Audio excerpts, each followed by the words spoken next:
আসলে সুন্দরবনের এই এলাকায় তেমন কিন্তু কিছু দেখার নেই, শুধু নদী অথই পানি, গাছগাছালি, এই মনটা এমনি ভালো হয়ে যায়। তবে কিছুক্ষণ পরপর যখন এই মানুষগুলোকে দেখছি তখন আসলেই মনটা কেমন জানি হয়ে যাচ্ছে।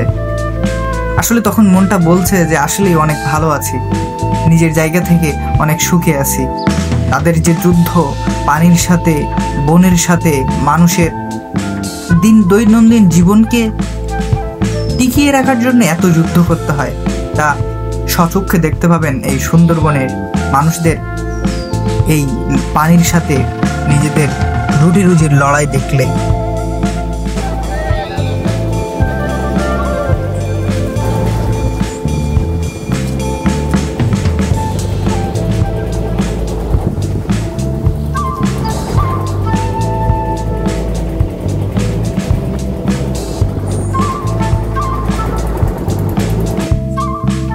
এখানে আমার ভাই আছে হাফেজ সাহেব নাহিদ হোসেন, সে কিন্তু দেখতেছে আর ভাবতেছে কি যেন।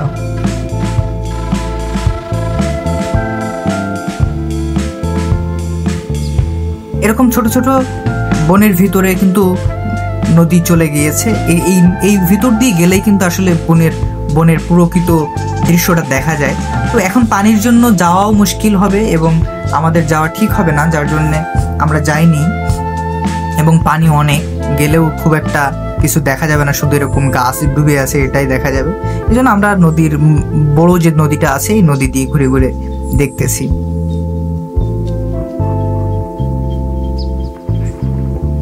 তো এরকম প্রকৃতির সুনিপুণ হাতে গড়া এই সুন্দরবন, আমাদের বাংলাদেশের জাতীয় সুন্দরবন আসলেই কিন্তু অনেক সুন্দর। প্রকৃতি মানে সুন্দর, আর তা যদি হয় এরকম নদী দিয়ে, গাছ গাছালি আর উপরে প্রশস্ত নীল আকাশ দিয়ে ঘেরা, তাহলে তো আর কথাই নেই। আসলেই মন ভালো করার একটি জায়গা হচ্ছে সুন্দরবন।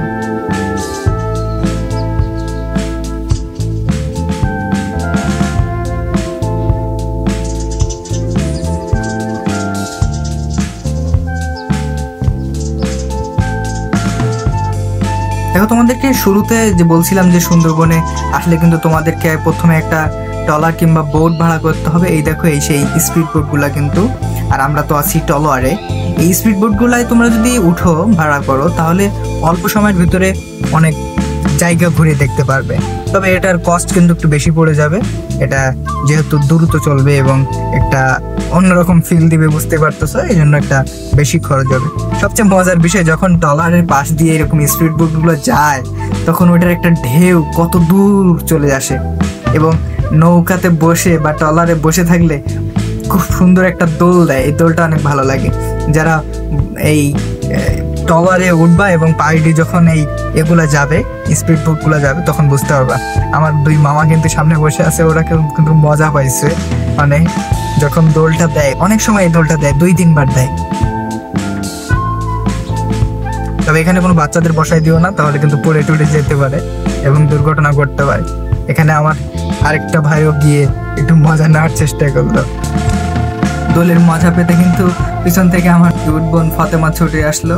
শুধুমাত্র কিন্তু আমরা নদী থেকে এই দৃশ্যগুলো দেখালাম, এর ভিতরে কিন্তু আরো অনেক সুন্দর সুন্দর দৃশ্য আছে। বিশেষ করে কলাগাছি গেলে ওখানেও একটা সুন্দর পরিবেশ আছে, সুন্দর করে দেখা যায়। তো আমরা যেহেতু এমন একটা সময় আসছি যখন ভিতরে যাওয়া সম্ভব হয়নি, তাই বাহির থেকে দেখালাম।